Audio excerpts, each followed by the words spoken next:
नमस्कार, आप देख रहे हैं गुजरात करण और आपके साथ मैं हूं निशा रौतेला। गुजरात विधानसभा चुनाव के लिए आज पहले चरण के लिए वोट डाले जा रहे हैं, लेकिन उससे पहले वासंदा से बीजेपी प्रत्याशी पीयूष पटेल की कार पर अज्ञात लोगों ने हमला कर दिया है। हमले में पीयूष के सर पर चोट आई है। पीयूष पटेल पर हमले को लेकर वासंदा थाने में केस दर्ज कराया गया है। उन्होंने कांग्रेस उम्मीदवार अनंत पटेल के समर्थकों पर हमले का आरोप लगाया है। बीजेपी का कहना है कि कांग्रेस ने मतदान से पहले पूरी प्लानिंग के साथ यह हमला किया है। हमले में पीयूष के साथ चल रहे बीजेपी के 4 से 5 कार्यकर्ता भी घायल हुए हैं। साथ ही काफिले में चल रही 3 से 4 गाड़ियों को भी नुकसान पहुंचाया गया है। आपको बता दें कि गुजरात विधानसभा चुनाव के पहले चरण के लिए आज सौराष्ट्र, कच्छ और राज्य के दक्षिणी हिस्सों के 19 जिलों की 89 सीट पर वोटिंग शुरू हो गई है। और पहले फेज में आपको बता दें कि वोटिंग के लिए 25,393 पोलिंग स्टेशन बनाए गए हैं और इन पर सुबह 8 बजे से शाम 5 बजे तक मतदान की प्रक्रिया जो है शुरू है। और आपको बता दें कि लिहाजा आज 788 उम्मीदवारों की किस्मत ईवीएम में कैद हो जाएगी। पहले चरण में 339 निर्दलीय भी मैदान में है और पहले चरण में जिन 89 सीटों पर मतदान होने जा रहे हैं, वहां 2017 के चुनाव में बीजेपी को 48 पर जीत हासिल हुई थी, कांग्रेस को 40 सीटें जीती थी। आपको बता दें कि गुजरात चुनाव के पहले चरण में 89 सीटों पर कुल 788 उम्मीदवार मैदान में है और 70 महिलाएं उम्मीदवार और 339 निर्दलीय प्रत्याशी चुनाव लड़ रहे हैं। और बीजेपी और कांग्रेस ने सभी 89 सीटों पर अपने प्रत्याशी उतार रखे हैं, जबकि आम आदमी पार्टी ने 88, बसपा ने 57 और असदुद्दीन ओवैसी की एआईएमआईएम ने 6 उम्मीदवार मैदान में उतार रखे हैं। इसके अलावा सपा यहां एक सीट पर निर्दलीय कैंडिडेट को समर्थन कर रही है, तो बीटीपी ने भी अपने प्रत्याशी उतार रखे हैं। आपको बता दें कि 5 साल पहले इन सीटों पर हुए चुनाव में बीजेपी और कांग्रेस के बीच कांटे की टक्कर हुई थी, लेकिन इस बार सियासी हालात बदले हुए हैं और कांग्रेस और बीजेपी के अलावा आम आदमी पार्टी भी मैदान में है और मुकाबला त्रिकोणीय माना जा रहा है। ऐसे में देखना होगा कि क्या बीजेपी और कांग्रेस अपना पुराना प्रदर्शन दोहरा पाती है या नहीं।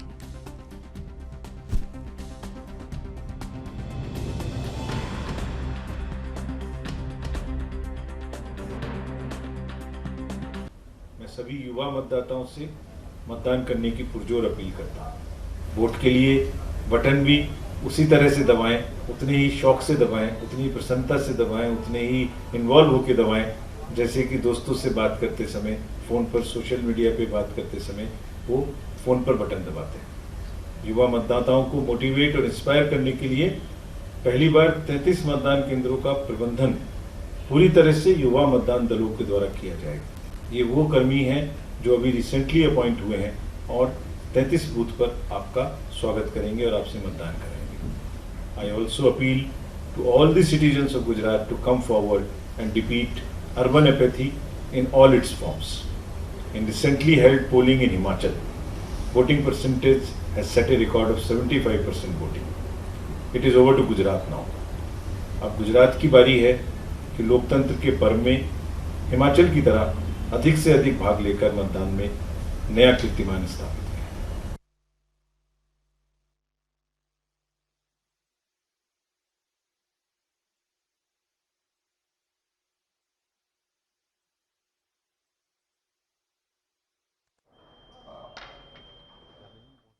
आपको बता दें कि मतदान प्रक्रिया शुरू हो चुकी है।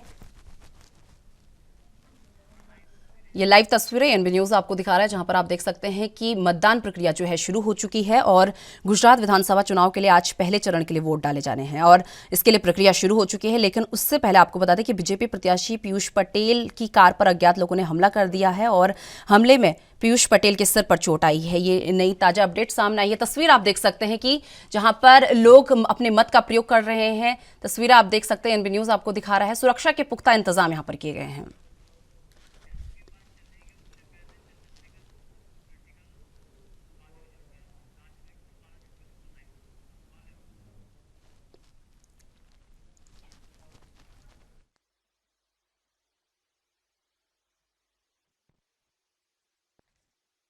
पूरे मुद्दे पर करेंगे चर्चा, उससे पहले हमारे राजनीतिक संपादक चंद्रशेखर त्रिशूल जी इस वक्त हमारे साथ जुड़ चुके हैं। सर, जिस तरीके से अभी आप गुजरात के रण में हैं, तो कैसा दिख रहा है गुजरात का रण इस वक्त? किस तरीके से तैयार नजर आ रहा है गुजरात का रण इस वक्त आपको?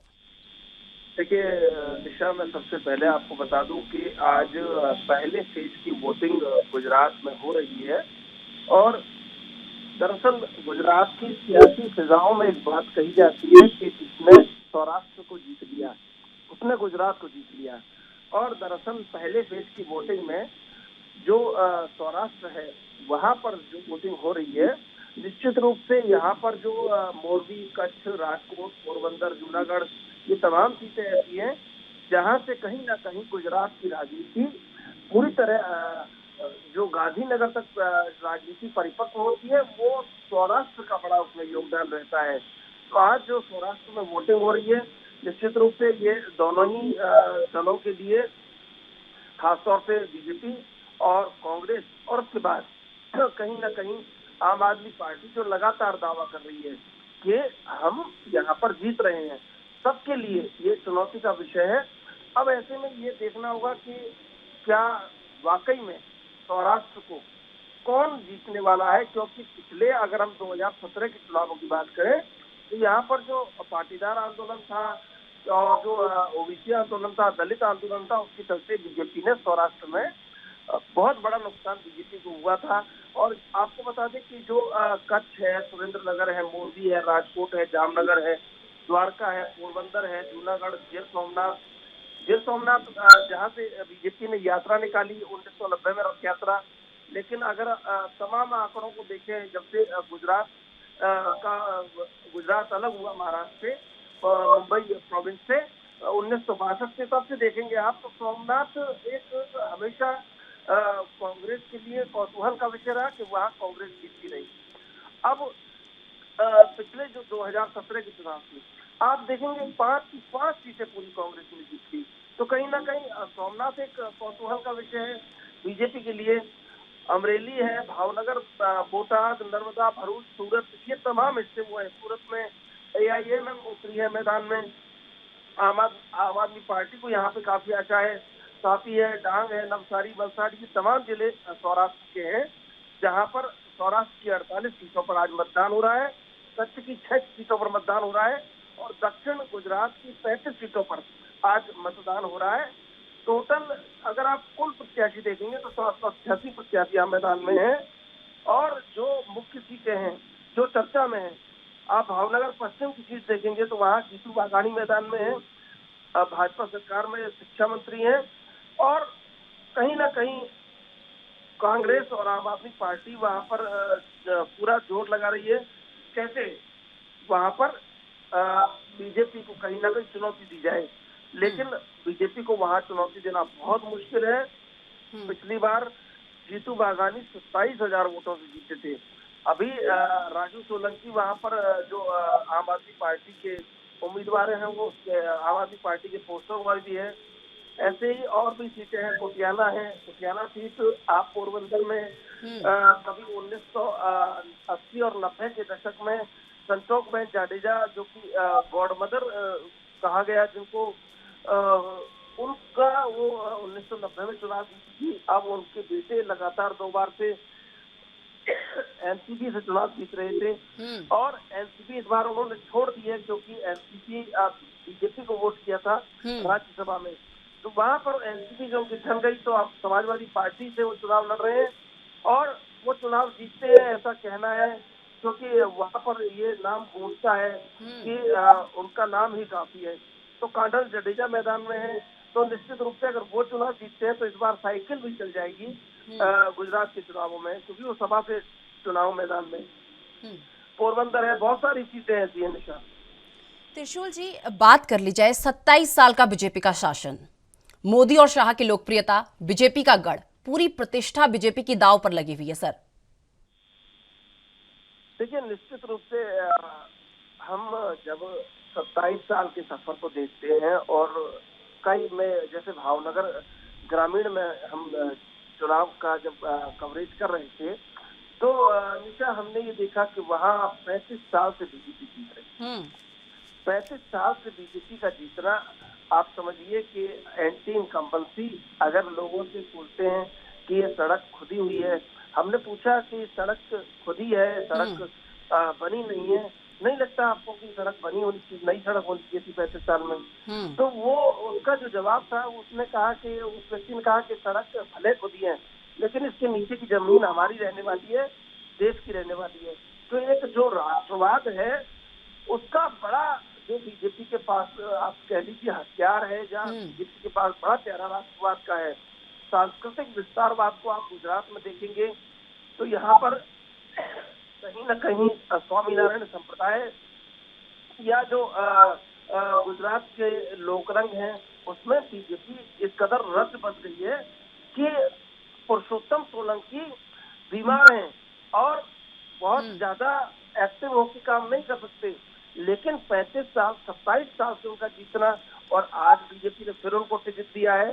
75 71 तमाम जो मापदंड बीजेपी के चुनावों में रहते हैं अन्य राज्यों में या कई जगह, वो सारे मापदंड दरकिनार हुए हैं और उनकी लोकप्रियता इतने चरम पे है कि आप पूछेंगे। चलिए त्रिशूल जी, चलिए आपसे इस पूरे मुद्दे पर चर्चा करेंगे। फिलहाल क्या आपके जो रविंद्र जडेजा के पिता हैं, this is not the first time कि एक ही परिवार के दो अलग अलग सदस्य हैं, वो अलग अलग पार्टी की विचारधाराओं के साथ जुड़े हुए हों, तो वो उनकी विचारधारा के साथ जुड़े हुए पार्टी आपके लिए मुश्किल हो सकती है क्या? डेफिनेटली नहीं, कुछ मुश्किल नहीं है। थोड़ा आप डिस्टेंस प्लीज मेंटेन करें, डिस्टेंस मेंटेन करें, मैं तभी वो बोल सकती हूँ। डिस्टेंस थोड़ा मेंटेन करें प्लीज। बाबा आप इस तरफ देखते हुए, मुझे जामनगर की जनता पे पूरा भरोसा है कि जामनगर की जनता ने जिस हिसाब से भारतीय जनता पार्टी के प्रति, खास करके केंद्र के नेतृत्व के प्रति विश्वास जाहिर किया है, वो विश्वास तो कंटिन्यू। શું માનો છો કયા મુદ્દા મહત્વના રહેશે આ ચૂંટણીમાં? જામનગરના ઓવરઓલ ડેવલપમેન્ટ અને સાથે સાથે જામનગર મહાનગરને સ્માર્ટ સિટી બનાવવા માટેના જેટલા પણ સંપૂર્ણ પ્રયાસ હશે એ અમારા તરફથી પૂરા કરવામાં जी डेफिनेटली भारतीय जनता पार्टी इस बार भी बहुत अच्छी लीड के साथ, बहुत अच्छी सीटों के साथ रिपीट होगी। पिछली बार रिवावा भारतीय जनता पार्टी जो है 99 सीटें जीती थी, इस बार का टारगेट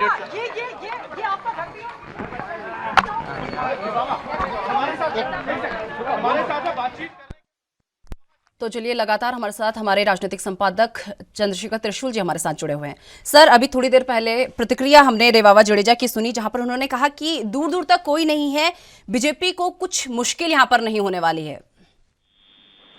हाँ देखिए, निश्चित रूप से दिशा आप देखेंगे ना तो सौराष्ट्र पिछली बार बीजेपी हार गई थी, लेकिन सौराष्ट्र में जो माहौल है इस बार बीजेपी के लिए, ये कहीं ना कहीं बीजेपी बड़े उत्साह में से है।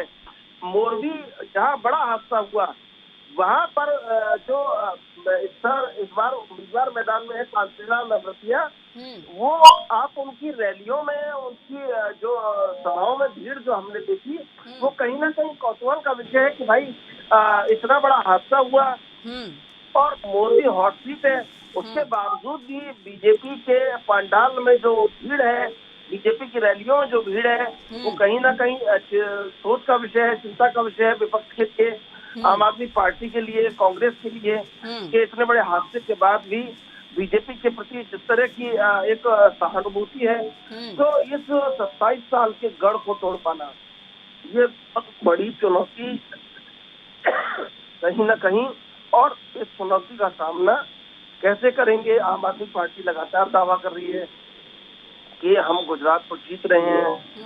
जामनगर उत्तर में क्रिकेटर जो रिवावा जडेजा, रविंद्र जडेजा की पत्नी है, उनको मैदान में उतारा।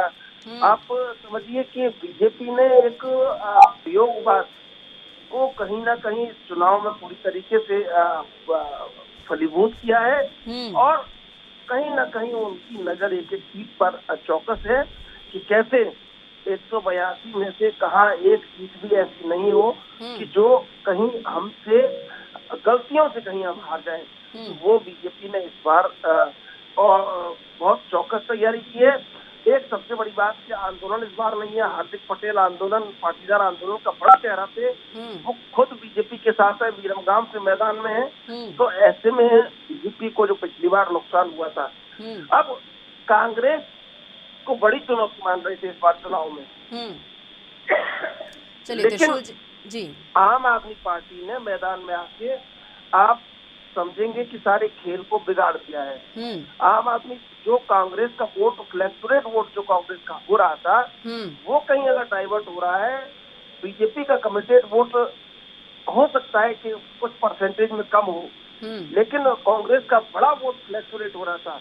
उस फ्लैक्चुरेट वोट को कहीं ना कहीं अगर कोई पार्टी गेन कर रही है तो वो पार्टी आम आदमी पार्टी है। अब ऐसे में अगर कांग्रेस का वोट कटता है तो आप समझिए कि निश्चित रूप से अगर पहले चरण में भी 20 से 22 जो प्रत्याशी हैं कांग्रेस के उनको नुकसान हो रहा है तो कहीं ना कहीं वो सीधा फायदा बीजेपी को हो रहा है। और अगर बीजेपी को ये फायदा हो रहा है तो आप मान लीजिए कि जो रणनीति है बीजेपी की वो कहीं ना कहीं सफलता और सत्ता की ओर जा रही है। चलिए चंद्रशेखर त्रिशूल जी, आप हमारे साथ जुड़े और इस पूरे मुद्दे पर आपने हमारे साथ चर्चा की, इसके लिए आपका बहुत बहुत धन्यवाद। कि विकास हर एक का चाहिए, विस्तार का भी, लोगों का भी, समाज का भी, सबका भला हो, ऐसा उनमें एक अजब विश्वास है। धन्यवाद।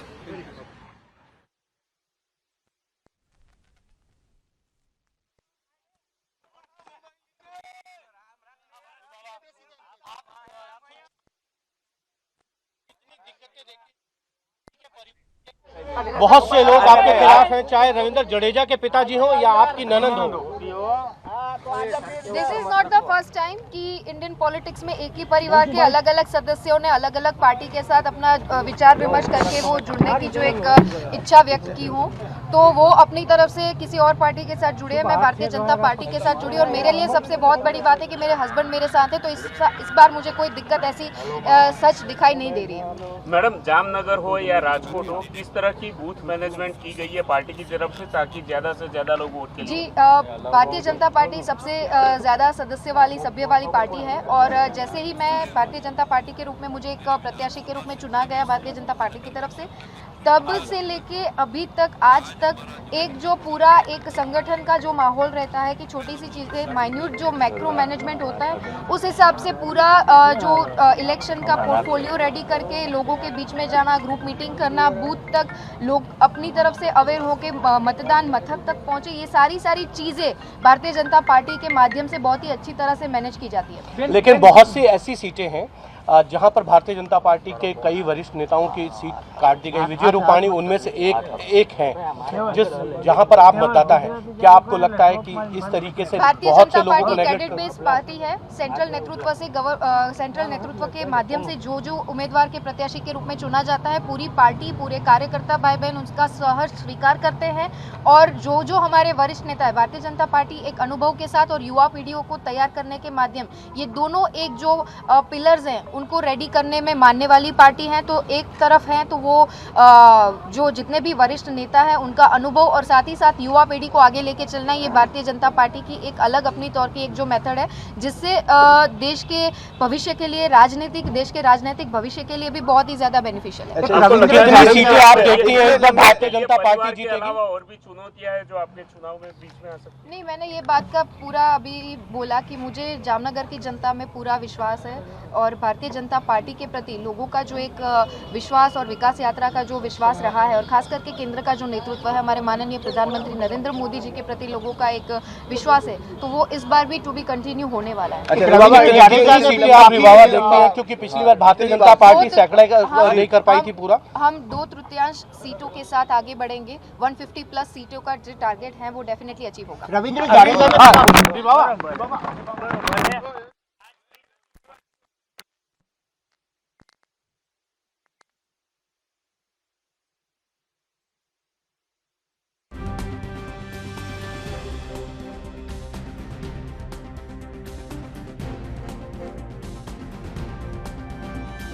तो आपको बता दें कि गुजरात में विधानसभा चुनाव के लिए पहले फेज की वोटिंग जो है शुरू हो चुकी है। लोग मतदान स्थलों पर पहुंच रहे हैं, अपने मत का प्रयोग कर रहे हैं। इसी कड़ी में आपको बता दें कि बीजेपी के उम्मीदवार रविंद्र जडेजा ने भी अपने मत का प्रयोग कर लिया है। तो लोग एक एक कर अपने मत का प्रयोग करने के लिए मतदान स्थलों पर पहुंच रहे हैं। सुरक्षा के पुख्ता इंतजाम यहां पर किए गए हैं। बड़ा दिलचस्प ये चुनाव है क्योंकि इस बार बीजेपी की प्रतिष्ठा जो 27 साल से गुजरात में काबिज है, बीजेपी की प्रतिष्ठा यहां पर दांव पर लगी हुई है, सबसे बड़ी बात है। और ये देखना बड़ा दिलचस्प होगा क्योंकि मुकाबला त्रिकोणीय होता हुआ नजर आ रहा है। पहले टक्कर हुआ करती थी बीजेपी और कांग्रेस के बीच, लेकिन आम आदमी पार्टी की एंट्री ने इसे त्रिकोणीय कर दिया है।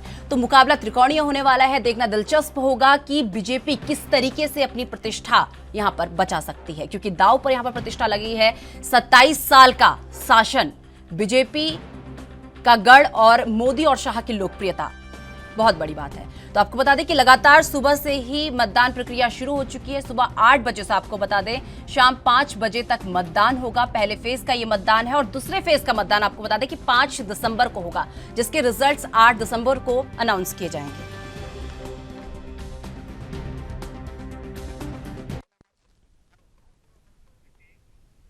तो चलिए इस पूरे मुद्दे पर करेंगे चर्चा। उससे पहले कुछ खास मेहमान इस वक्त हमारे साथ जुड़ चुके हैं, उनसे आपकी मुलाकात करा देती हूं। बीजेपी से हमारे साथ सुरेंद्र सिंह जी हमारे साथ जुड़ चुके हैं, कांग्रेस प्रवक्ता भरत प्रजापति जी हमारे साथ जुड़ चुके हैं और इसी के साथ राजनीतिक विश्लेषक के तौर पर आनंद त्रिपाठी जी हमारे साथ जुड़ चुके हैं। आप सभी का बहुत बहुत स्वागत है एनबी न्यूज पर। तो चलिए सीधा रुख बीजेपी का कर लेते हैं। सुरेंद्र जी, मतदान शुरू हो चुका है, मुद्दे गिनवा दीजिए जिस पर आप ये दावा करते हुए नजर आ रहे हैं कि हम चुनाव जीतने वाले। अपने मुद्दे गिनवा दीजिए सबसे पहले। निशा जी, देखिए, सबसे पहली चीज जो आपने कहा कि मुद्दे हमारे लिए कोई मुद्दा नहीं है। इसलिए नहीं है कि 27 साल से जो हमने विकास किया है, और चाहे वो कांग्रेस हो चाहे वो आम आदमी पार्टी हो, अभी आपने कहा ना त्रिकोणीय वहाँ पे वो समीकरण बन रहा है, ऐसा कुछ भी नहीं है। सिर्फ इन लोगों के लिए जो अपनी ये जो घोषणाएं पत्र जो लेके आती है ना झूठे वाले, सिर्फ ये इसके दिखाने के अलावा और कुछ नहीं बचा है गुजरात के अंदर। क्योंकि पूरी गुजरात के अंदर जिस प्रकार से भारतीय जनता पार्टी ने विकास करने का काम किया है और गुजरात की जनता ने जिस प्रकार से आदरणीय प्रधानमंत्री मोदी जी और आदरणीय अमित शाह जी के ऊपर जो प्यार जो विश्वास जताया है, मैं धन्यवाद देता हूं कि 27 साल से हमारे साथ विश्वास बने हुए और हम उनके ऊपर पूरा खरा उतरने का काम कर रहे हैं। और विकास की जहां तक बात रहा, गुजरात मॉडल जो है पूरा देश को पसंद है और साथ ही पूरा देश और विदेशों में भी गुजरात की चर्चाएं हमेशा होते रहती है।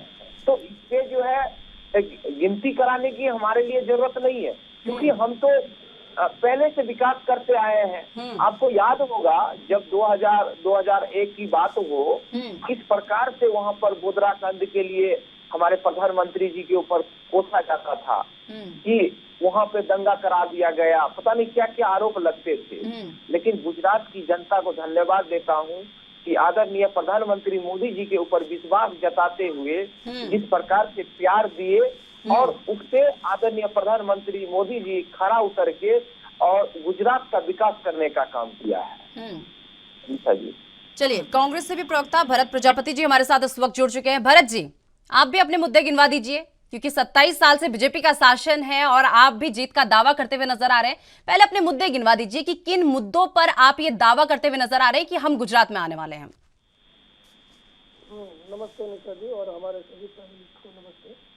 निशा जी, देखिए 27 साल के शासन में अगर ये हमारे भाई बता रहे थे कि हमने बहुत ही काम कर दिया है, तो इनके डजनों मुख्यमंत्री और डजनों नेता और केंद्रीय मंत्री आज गुजरात में 1.5 महीने से डेरा डाल के नहीं बैठते। गुजरात की जनता देख रही है। अगर इन्होंने काम किया होता तो 5 साल के अंदर इनके 3-3 मुख्यमंत्री क्यों बदले गए भाई? विजय रूपाणी जी ने काम अच्छा नहीं किया तो उनको निकाल देना चाहिए था, और अगर काम अच्छा किया था तो निकाला क्यों? तो जनता सब देख रही है। और अभी अभी ताजा अगर मच्छू नदी पे मोरबी के अंदर जो बड़ा हादसा हुआ, उसमें प्रधानमंत्री के स्वागत में 30 करोड़ रुपए खर्चे कर दिए जाते हैं कि यहाँ देखने जा रहे हैं, तो जनता ने ये देखा है। आज जिस 89 विधानसभाओं का मतदान जो होने जा रहा है, सबसे बड़ा मुद्दा किसानों का है। वहाँ किसान बेहाल है। आज कपास का भाव उनको नहीं मिल पा रहा है। वहाँ के उनके जो बच्चे थे बेचारे गांव से दूर जाकर शहरों में दुकानों में या कोई छोटे मोटे बिजनेस या कोई नौकरी पे लग गए हैं, वो भी परेशान है। वहाँ जो एक नारा चल रहा है निशा जी, गुजरात के अंदर के ये चला रहे हैं, भाजपा आवे छे અને ભ્રષ્ટાચાર આવે છે। तो अभी वहाँ की जनता बोल रही है कि भाजपा जाए छे અને भ्रष्टाचार पण जाए छे। तो ये इनके जो बौखलाहट है, अभी आज ये बता रहे थे, गोधरा कांड की बात बता रहे थे हमारे भाई। मैं इनसे कहूंगा कि अमित शाह जी ने तो अभी ताजा अभी बयान दे दिया कि अगर क्लियर नहीं होता ये असामाजिक तत्व गुजरात को बर्बाद कर देते। तो आप बताइए, अभी आप कुछ अलग बोल रहे हो और यहाँ पर कुछ अलग हो रहा है। तो जनता देख रही है। अब आपको कोविड के टाइम पे मर गए थे जो कोविड में, उनको भी आप न्याय नहीं दे पाए। आज वैक्सीन सर्टिफिकेट पे हमारे प्रधानमंत्री की फोटो छपी थी और आज वही हमारी केंद्र सरकार प्रधानमंत्री के नेतृत्व में चल रही है। सुप्रीम कोर्ट में हलफनामा दाखिल किया कि लोगों ने वैक्सीन अपने मन से लगवाई थी, उसमें केंद्र सरकार का कोई रोल नहीं था। वो मर गए, वो उन्होंने लगवाई थी, वो मर गए। तो जनता सब देख रही है। गुजरात के अंदर रोड, अगर प्रधानमंत्री बोलते हैं कि मैंने रोड का इंफ्रास्ट्रक्चर देखा, तो आप जाके देख लीजिएगा, सबसे गंदे और बुरे रोड गुजरात के जैसे कहा नहीं है। आज इलेक्ट्रिसिटी बिल 10 रुपए से ऊपर पर यूनिट, पूरे देश के अंदर सबसे महंगी बिजली गुजरात के अंदर है। आज सबसे महंगी चीजें, अगर कोई बस एसटी जो लोकल ट्रांसपोर्ट होता है, गुजरात का एसटी बस डिपो, सबसे ज्यादा भाड़ा अगर कोई है तो गुजरात के एसटी में है। तो कहीं ना कहीं देखिए, जनता हर चीज देखिए, किसानों ने भी अपना हाल देखा है और आने वाले दिनों में कांग्रेस के जो 8 मुद्दे हैं और कांग्रेस ने देश बनाया है, जनता देख रही है। 27 साल से अगर ये बता रहे हैं कि ये जीत रहे, तो भाई हमें भी तो 40% वोट मिला था, आपको 45% मिला था, आप 99 सीट पे थे, हम 78 सीट पे थे। तो कहीं ना कहीं ये मार्जिन इस बार कुछ अलग हो जाने वाला है और लोगों ने पूरा कांग्रेस पार्टी का साथ दिया। हमारे वहाँ के जो अध्यक्ष जगदीश भाई ठाकुर, उनको बहुत ही लोग सराहना कर रहे हैं और उनके हर जगह पर, मतलब इस बार हमारी देखेंगे तो राहुल गांधी जी का भी देखेंगे, हमारी जो भारत जोड़ो यात्रा चल रही है उसमें भी हमें काफी लोगों का समर्थन मिल रहा है। लोग देख रहे हैं अभी बदलाव की जरूरत है। गुजरात के अंदर शिक्षा का क्या हाल है? अगर 6 लाख बच्चों ने ये प्राइमरी स्कूल जो बीएम महानगर पालिका के स्कूल्स होते हैं उसमें एडमिशन ले लिया, प्राइवेट स्कूल छोड़कर। तो गुजरात की जनता सब देख रही है। वहाँ शिक्षण घोटाले में कितना भर्ती में कितना घोटाला हुआ है। उनके वहां पर जो नौकरी होती है उसके पेपर निकलते हैं, गवर्नमेंट जॉब के एग्जाम होती है, वो हर बार पेपर गुजरात के अंदर निशा जी फूट जाता है। बताइए, इनके मंत्री जो विजय जीतू वाघानी थे, तभी वो शिक्षा मंत्री थे, वो कितने बार पेपर फूट गया था और लोगों को, बच्चों को, वहां के जो मेहनत करने वाले बच्चे थे तो वहां से उनको दरकिनार किया जाता था और उनके नेताओं के और बीजेपी के लोगों को साठ गांठ कर उस नौकरियों में लगाया जाता था। ये गुजरात की जनता ने देखा है। साइलेंट वोटिंग होने वाली है निशा जी इस बार और कांग्रेस पार्टी के पक्ष में होने वाली है और 89 सीट में से आज जो हो रहा है मतदान, उसमें 50 के प्लस कांग्रेस पार्टी को सीटें मिल रही है। निशा जी, मैं दावे के साथ नहीं, पूरी जवाबदारी के साथ आप चलिए, आपको थोड़ी देर यहाँ पर मैं रोकना चाहूंगी। विजय रूपाणी, इस वक्त क्या चारों 4 सीट भारतीय जनता पार्टी जीत पाएगी, क्योंकि भारतीय जनता पार्टी के प्रत्याशी इस वक्त हमारे अच्छी तरह से उन्होंने प्रचार प्रसिद्धि की है। जानेंगे कि क्या लग रहा है राजकोट की स्थिति। सर, आपसे जानना चाहूंगा कि क्या राजकोट की स्थिति लग रही है अभी आपको? राजकोट की चारों 4 सीटें भारतीय जनता पार्टी भारी बहुमत से विजयी प्राप्त करेगी। सबसे मुख्य बात यह है कि सर,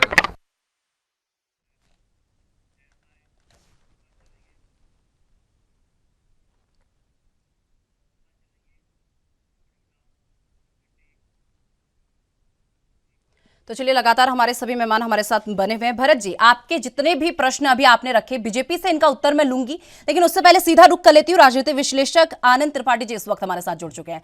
आनंद जी, आपने बीजेपी को सुना, कांग्रेस को सुना, पहले तो आपकी प्रतिक्रिया और गुजरात के रण को इस वक्त आप किस तरीके से देख रहे हैं? आनंद जी। देखिए, ये गुजरात का चुनाव इस बार का थोड़ा पिछले बार से अलग समझ में आ रहा है। गुजरात को हम लोगों ने जो देखा पिछले 1 महीने से जारी कैंपेन को, उसमें ये जो कच्छ सौराष्ट्र का इलाका है, जहां कभी कांग्रेस पिछली बार चुनाव 2017 में बहुत अच्छा फाइट की थी और बीजेपी को उसने एकदम से सांसें उसकी हलक में रख दी थी और किसी तरीके से उसको अपनी स्थिति को उबार पाने में सक्षम हुआ, या कह ले अपनी लाज बचाने में सक्षम रही बीजेपी। लेकिन मैं ये कहूंगा कि दोनों ने अपने कामों में पिछले 5 सालों में परिवर्तन किया। कांग्रेस की जो भूमिका विपक्ष में जनता ने सौंपी, जिस ताकत के साथ, कांग्रेस पिछले 5 वर्षों में उस भूमिका पे खरी नहीं उतर पाई और अपने अंतर कलह में पड़ी रही। केंद्रीय स्तर पर भी और राज्य के स्तर पर भी लगातार कांग्रेस ऊहापोह की स्थिति में रही। एक जो ताकत दी थी जनता ने कांग्रेस को, 2017 के चुनाव में कांग्रेस उस ताकत का उपयोग नहीं कर पाई अपने को बहुत आगे ले जाने में। रही बात बीजेपी की, तो बीजेपी 2017 के चुनाव में एक आत्ममुग्धता की स्थिति में थी कि देश भर में प्रधानमंत्री का जो सपोर्ट बेस दिख रहा था या भाजपा का जो सपोर्ट दिख रहा था, उसके आधार पर बगैर मेहनत किए वो गुजरात को अपनी झोली में और ज्यादा ताकत से डाल लेंगे।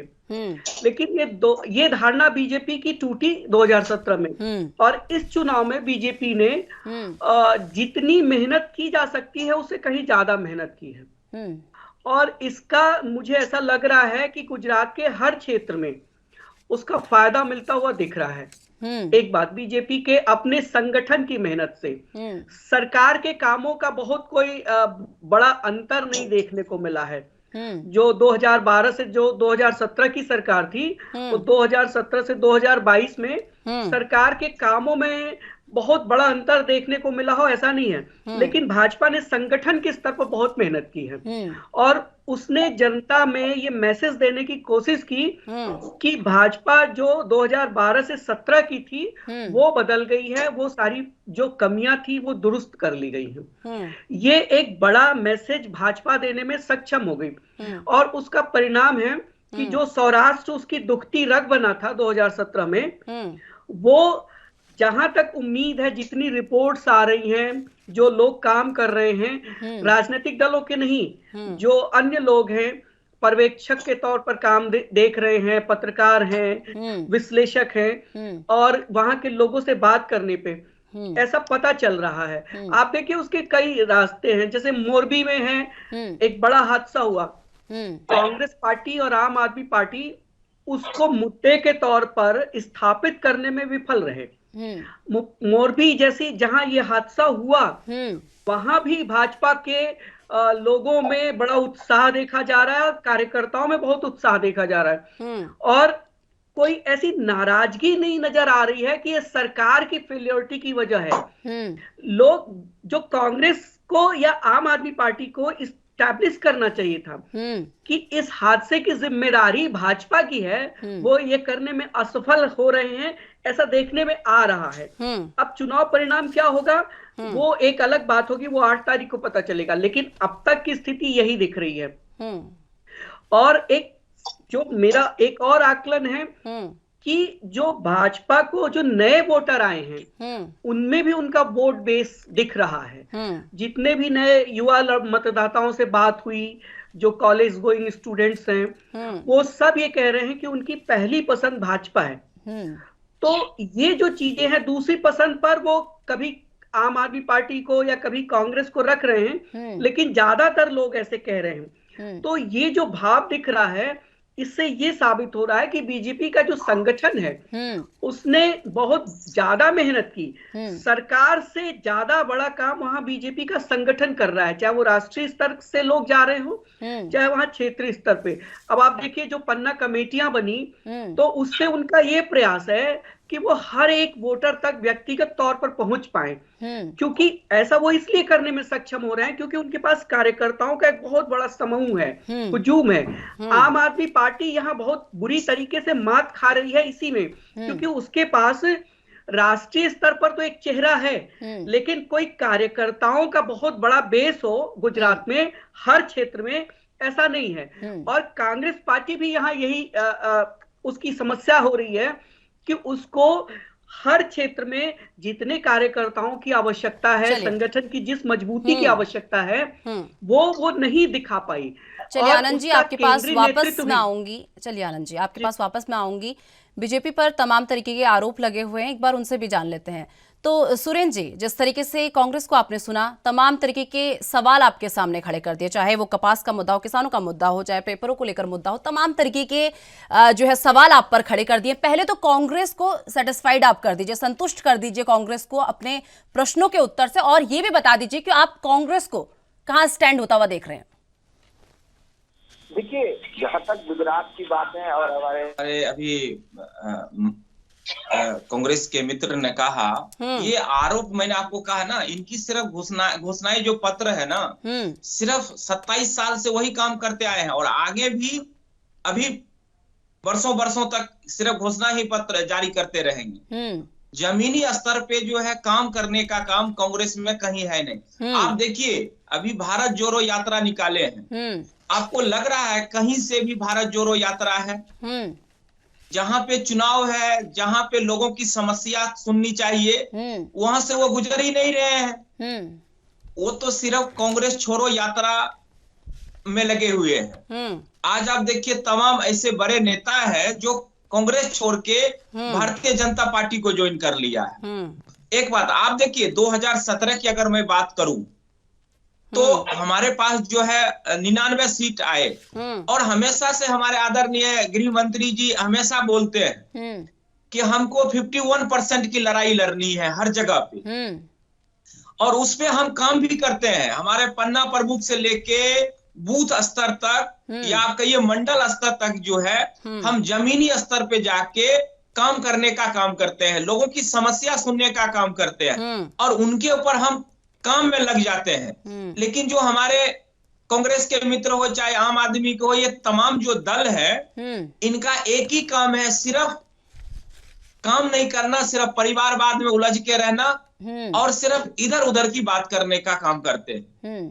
आज अगर आम आदमी पार्टी की आपने बात किया कि गुजरात के अंदर वो मजबूत हो रहे हैं, तो मैं मानता हूं मेरा आम आदमी पार्टी से उतनी लड़ाई नहीं है। हाँ, मैं मानता हूं कहीं कहीं कांग्रेस जो है हमारे साथ जो है कहीं कहीं पे जो है वो दिख रहे हैं। मतलब आप अपने टक्कर की मानते हैं आम आदमी पार्टी नहीं कहीं कहीं वो भी देखिए आप कांग्रेस का भी, कांग्रेस के नाकामी के वजह से 2017 में जो रिजल्ट्स आए थे 2017 में जो रिजल्ट्स आए थे सर, जीत हार काफी नजदीक थी, जीत हार काफी नजदीक थी सर। देखिए उसमें भी परसेंटेज अगर आप देखिए तो हमको 50% जो है वहां पे 50% जो है हमको वहां की जनता ने आशीर्वाद दिया। कांग्रेस को भी 42% वहां पे वोट आया, इसमें कोई शक नहीं। लेकिन इस बार का जो चुनाव है वो एक तरफा है, 150 प्लस का चुनाव है। आप देखिएगा 150 प्लस जो है भारतीय जनता पार्टी को वहां पे सीट मिलने जा रहा है। उसका कारण क्या है? जिस प्रकार से आप देखिए दिल्ली के अंदर कांग्रेस की नाकामी के वजह से आम आदमी पार्टी का एंट्री हुआ, उसी के तो तरह आप देखिएगा तो गुजरात के अंदर भी जो है, क्योंकि कांग्रेस जो है वहां भी नाकाम दिख रहा है, तो उसका थोड़ा बहुत जो है कुछ वोट परसेंटेज, सिर्फ वोट काटने का काम अगर वहां पर गुजरात के अंदर अगर कोई करेगा तो वो आम आदमी पार्टी करेगा, सिर्फ वो वोट काटने का काम करेगा। और हमारा जो है वहां पर 150 प्लस जो है हम वहां पर आने में कामयाब हो जाएंगे। कमियां आपने गिना दी, स्टैंड बता दीजिए, कांग्रेस कहां पे स्टैंड करती है आपके नजरिए से?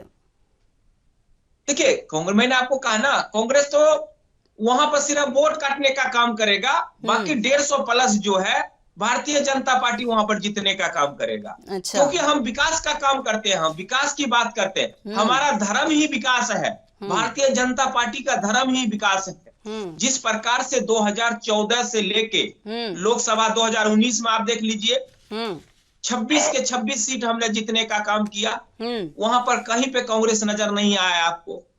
आज कांग्रेस जो है 19 के जगह पे जो 24 की तैयारी कर रहे हैं, आप देख लीजिए कहां पे जाकर तैयारी कर रहे हो।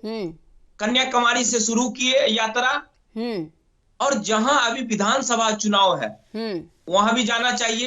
आप हमको बता दीजिए या कांग्रेस के मित्र से आप पूछिए, गुजरात के अंदर कोई भी बड़ा नेता जो कांग्रेस का जो अपने आप को मानते हैं, आज भी जिनके नाम पे कांग्रेस चल रहा है, कहीं नजर आए क्या? आप 2022 में चाहे 5 राज्यों में चुनाव हुआ, उत्तर प्रदेश, उत्तराखंड, ये तमाम जगह पे कांग्रेस कहीं नजर आया क्या आपको? आप देखिए प्रियंका गांधी जी उत्तर प्रदेश के अंदर आके उन्होंने बोली थी कि मैं लड़की हूं, मैं लड़ सकती हूं और मैं उत्तर प्रदेश के लिए कुछ करना चाहती हूं। आप हमको बताइए, 1 साल होने वाला है। चलिए ठीक है, कहीं पे प्रियंका गांधी जो है उत्तर प्रदेश वापस आपके पास लौटूंगी। सुरेंद्र जी ठीक है, वापस आपके पास लौटूंगी। भरत जी, बीजेपी को आपने सुन लिया होगा, बीजेपी कहती है आप जमीनी स्तर पर काम नहीं करते, बीजेपी कहती है जहां जाना चाहिए वहां आप जाते नहीं, लोगों की समस्याओं को आप सुनते नहीं और आप भारत जोड़ो यात्रा निकाल रहे हैं और आप वोट काटने का काम कर रहे हैं। आपको अपनी टक्कर का नहीं बता रही बीजेपी। निशा जी देखिए, सबसे पहली चीज तो जो बता रहे हैं कि आम आदमी पार्टी वहाँ वोट काटने का काम कर रही है, तो भाई मैं इनसे वही पूछता हूँ कि भाई वोट काटने के लिए गुजरात में लाया कौन? इतना सारा कैंपेन आम आदमी पार्टी वहां पर झंडे के साथ में कैसे कर पा रही है? आपने हिमाचल प्रदेश में जब कैंपेन आम आदमी पार्टी का चलाना था तो आपने मनीष सिसोदिया जी के पीछे कुछ ना कुछ जांच का विषय लगा दिया, वहां से उनका कैंपेन क्यों नहीं चला? हिमाचल प्रदेश में आम आदमी पार्टी ने कैंपेन क्यों नहीं चलाया? गुजरात में क्यों चला रही? गुजरात में इसलिए चला रहे निशा जी के यही लोग लेके आए हैं, उनको हर तरह से पूरी जो भी ताकत चाहिए, जो भी सुविधाएं चाहिए, हर चीज मुहैया करवा रही है। अभी इनसे मैं पूछूंगा कि भाई हर चीज के लिए लगता है पैसा, ये सच्ची हकीकत है, इसमें कोई दो राय नहीं है। आज बीजेपी के पास अगर 2021 से 2022 तक अगर चंदे के रूप में देखेंगे, जो इलेक्ट्रॉन बॉन्ड ये लेके आए हैं इलेक्ट्रॉन के माध्यम से 650 करोड़ का चंदा लिया इन्होंने। अब मुझे बताइए 650 करोड़ का कोई आरटीआई के माध्यम से या कहीं से भी कोई हिसाब नहीं मिल सकता है। जनता ये सब जान रही है निशा जी, और ये बता रहे थे कि हम जनता के बीच में नहीं जाते। तो प्रधानमंत्री अपने गुजरात के चुनाव में कांग्रेस का नाम बार बार क्यों लेते भाई? प्रधानमंत्री डरे हुए हैं, इनके नेता ही बता रहे कि नहीं डरे हुए, जबकि प्रधानमंत्री खुद कांग्रेस का नाम ले रहे अपने भाषण में बार बार जाके। वहां बोल रहे भाई कांग्रेस ना मित्रों थी बची ने रे जो, હવે આ લોકો એક નવી ટેકનિક અપનાવી છે, આ ઘરે ઘરે જાય છે, એટલે એમની વાતોમાં આવવાનું नहीं। ये प्रधानमंत्री को क्यों बोलने की जरूरत पड़ी भाई? देखिए निशा जी, ये सच्ची हकीकत है। प्रधानमंत्री को ये चीज मालूम है कि एक बार अगर गुजरात मेरे हाथ से जाता है तो मेरे जितने 2014 से 2021 तक के तानाशाही जो डिसीजन मैंने लिए हैं सबकी पोल खोल हो जाएगी, और कहीं ना कहीं भारतीय जनता पार्टी में फुटपाथ चालू हो जाएगी और ये पार्टी फिर से खत्म होने के कगार पर आ जाएगी। तो प्रधानमंत्री जानते हैं बार बार कि उनको पता है कि कांग्रेस पार्टी इस बार गुजरात के अंदर जो लोगों का समर्थन मिल रहा है, इनको हमारा कैंपेन भले नहीं दिख रहा होगा, लेकिन गांव गांव के अंदर आप जाएंगे तो लोग यही बोल रहे कांग्रेस आवे छे। आज लोगों के जमान पर है। अगर गांव गांव में ठीक है कुछ सिटी में इनके लोग होंगे, वहां पर वो इतना वो नहीं चल पा रहे, फिर भी मैं कहता हूँ वहां जो लोगों के बेसिक मुद्दे हैं, जैसे मैंने बताया बड़ी चीज सड़क की बात कर रहे थे, प्रधानमंत्री ग्राम सड़क योजना के तहत जो भी रोड बने, आज वहां जाके देखेंगे तो हर 7 दिन में एक बार एक्सीडेंट होता है वहां पर निशा जी। तो लोगों ने देखा है वहां दूध, ये प्रधानमंत्री बता रहे थे गांव गांव में दूध भेजने की समस्या, तो आज वो भी नहीं भेज पा रहे, जो कांग्रेस की देन है। आज पूरी श्वेत क्रांति लाने का श्रेय कांग्रेस को गया था, वो लोग जान रहे हैं। और हमारे त्रिपाठी जी बता रहे थे कि यह युवा मतदाता है, उसकी सोच बीजेपी, मुझे पता नहीं कहां से सर्वे लेके आए हैं त्रिपाठी जी, लेकिन जहां तक मैं गुजरात की धरती से आता हूं, मैंने काफी लोगों को बातचीत की है जो नॉन पॉलिटिकल है, और युवा वर्ग से भी बात किया, तो वो लोग यही बोल रहे कि भाई हम 2000 से बड़े होके आज 22 साल के हो गए, और आज हमारी पढ़ाई होकर हम 27 साल 28 साल के हो गए, अभी तक हमको नौकरी नहीं मिल रही है। तो उन्होंने अपने दादा दादी से अपना कांग्रेस पार्टी का इतिहास पूछा, तो दादा दादी ने पूरा इतिहास बताया कि भाई एक पप्पा जो होता है ना, वो बेटे के लिए बहुत कुछ करता है, और जब घर बना देता है, बेटे को पढ़ा लिखा देता है, तो बेटा बोलता है आपने क्या किया। जबकि नींव रखने का काम, जो पूरा स्ट्रक्चर रखने का काम था, वो एक पप्पा एक पिता करता है। तो आज वही काम कांग्रेस पार्टी ने गुजरात के अंदर पूरे देश के अंदर किया, एक पिता का रोल निभाया था, जो आज बेटा बड़ा होकर कहता है कि पापा आपने क्या किया। तो निशा जी, ये लोग जानते हैं। यहाँ टीवी पर बैठकर अगर हम अनुमान लगाते तो गलत है। ये अनुमान है दिल्ली में भी लगा रहे थे, ये अनुमान है बिहार में भी लगा रहे थे, यही अनुमान आप देखेंगे तो ये हिमाचल प्रदेश में लगा रहे थे। हिमाचल प्रदेश में भी हमारी पूर्ण बहुमत की सरकार बनने जा रही है। तो आज मैं सिर्फ इतनी चीज पूछता हूँ हमारे भारतीय जनता पार्टी के मित्र से कि भाई आप इतना बता दीजिए कि आपके डजनों मंत्री, केंद्रीय मंत्री, गृह मंत्री, प्रधानमंत्री, अच्छा, और पुरुषोत्तम रूपाला जैसे सशक्त इंसान को आपने क्यों छुपा दिया? पुरुषोत्तम रूपाला को आपने क्यों गुजरात की राजनीति में नहीं रखा? आप ये भी बता दीजिएगा। तो कहीं ना कहीं देखिए इनकी बौखलाहट नजर आ रही है, ये पूरी तरह से हारने जा रहे हैं। ये उनका कैंपेन बता रहा है, कैंपेन के अंदर लोगों को लेकर, चलिए भरत जी, पैसा देकर लोगों को लेकर, भरत जी ठीक है, झंडा उठाने से ठीक है, वापस आप गाँव में भरत जी ठीक है। चलिए, आप तीनों मेहमान लगातार हमारे साथ बने रहेंगे। फिलहाल वक्त हो चुका है एक छोटे से ब्रेक का, ब्रेक के बाद फौरन हाजिर होते हैं।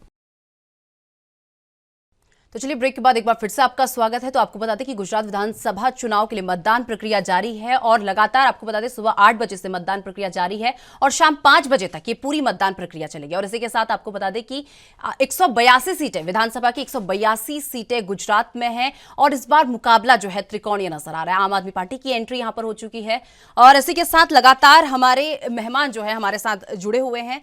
चलिए सीधा रुख आनंद त्रिपाठी जी का कर लेते हैं। आनंद त्रिपाठी जी, 27 साल का बीजेपी का शासन, मोदी और शाह की लोकप्रियता, बीजेपी का गढ़, प्रतिष्ठा पूरी तरीके से दांव पर यहां पर लगी है।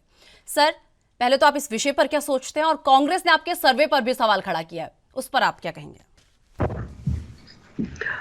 देखिए, मैं सर्वे एजेंसी नहीं चलाता हूं, मेरा पर्सनल कोई सर्वे नहीं है, लेकिन कांग्रेस पार्टी के तौर पर स्वाभाविक है कि हर तरह के सर्वे पे जो अगर उसके खिलाफ बात होगी तो उठाएगी। वो भाजपा हो वो उठाएंगे, क्या कोई भी पार्टी हो, अगर वो उनके पक्ष में नहीं जाता तो प्रवक्ताओं की जिम्मेदारी है कि उसको वो उसका विरोध करें या उसके विपक्ष में तर्क दें। इसमें कोई बड़ी बात नहीं है। लेकिन जहां तक ये 27 सालों का बीजेपी का जो शासन है और देश में कई राज्यों में ऐसी स्थिति आई है जब इससे भी लंबा शासन चला है। 33 से 35 साल के बीच का शासन कम्युनिस्ट पार्टी का बंगाल में लगातार चला था और वो लगातार हर चुनाव में बेहतर करते गए। कोई नई बात नहीं है। गुजरात में क्या है कि जो कांग्रेस का अवसान हुआ 1995 में, वो अपने आप में एक चुनावी अवसान था। कोई किसी वजह से या कोई अचानक बीजेपी में कोई बहुत बड़ा वो आ गया, ऐसा नहीं है। कांग्रेस और बीजेपी का जो ग्रास रूट कार्यकर्ता था उसकी बदौलत, क्योंकि 95 में बीजेपी के पास कोई बहुत ताकत देश में नहीं थी, न बहुत बड़ा नेतृत्व था जो सर्वव्यापी हो, सर्वमान्य हो आज की तरह, न उसका संगठन इतना बड़ा था। लेकिन गुजरात के लोगों ने चुना बीजेपी को और ये जो था वो कांग्रेस की कमजोरियों की वजह से सामने आया था।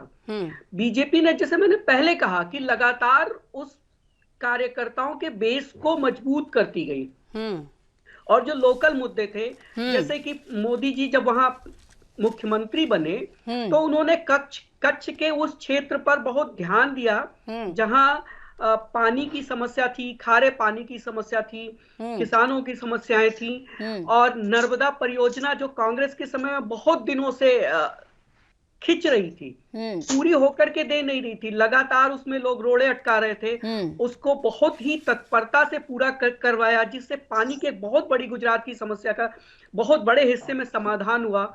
तो ये कुछ तरह की है। हाँ, आज वर्तमान में नई तरह की समस्याएं आई हैं जिससे बीजेपी को दो चार होना पड़ रहा है। उसमें कुछ किसानों की समस्याएं हैं, उसके फसलों के मतलब विपणन की समस्याएं हैं, लेकिन ऐसा नहीं कि सरकार उन्हें दूर करती हुई नहीं दिख रही है।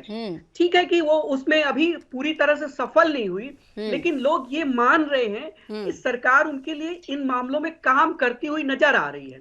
ये बीजेपी की सफलता है, जिसकी वजह से बीजेपी को ऐसा लगता है कि वो जो पिछले सालों का उसका शासन है उसके आधार पर वो आगे भी चुनाव जीतेगी, ये वर्तमान चुनाव भी जीतेगी। तो इस वजह से बीजेपी के पास ये कांग्रेस की समस्या कुछ अभी की यही है, जो मैं बार बार पहले भी कहा कि जो ताकत जनता की है।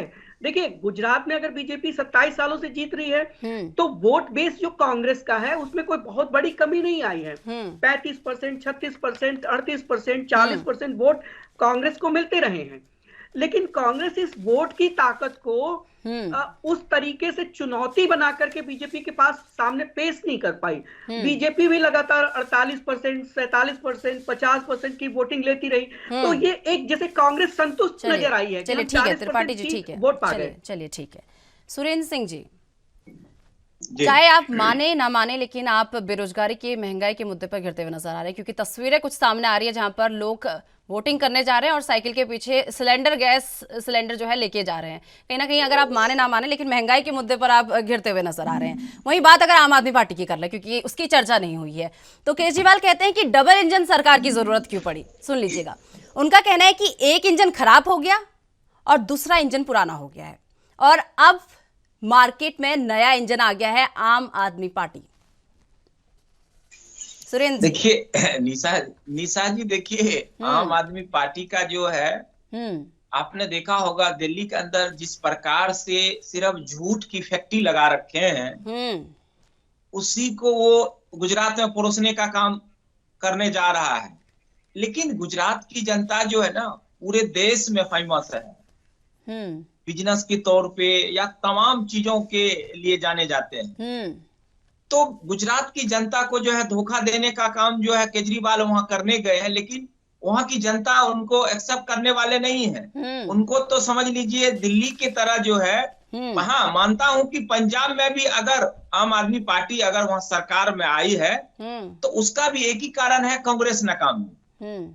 कांग्रेस के नाकामी के वजह से पंजाब में वो सत्ता में आए। और जहां तक हमारा रहा पंजाब में, तो हम पहले भी गठबंधन के साथ थे, वहां तो हमारा 2-3 विधायक हुआ करते थे। लेकिन इस बार हमने पंजाब में भी मजबूती के साथ चुनाव लड़ा, और हमारा वोट परसेंटेज जो है, हमारा कार्यकर्ता जो है जमीनी स्तर पर मजबूत हुआ। अब आने वाला टाइम में देखेंगे पंजाब में भी हम मजबूत हो जाएंगे। आपको 24 में नजर आएगा पंजाब में भी हमारी लोकसभा में जो आए सामने, उससे तो नहीं लगा सुरेंद्र जी।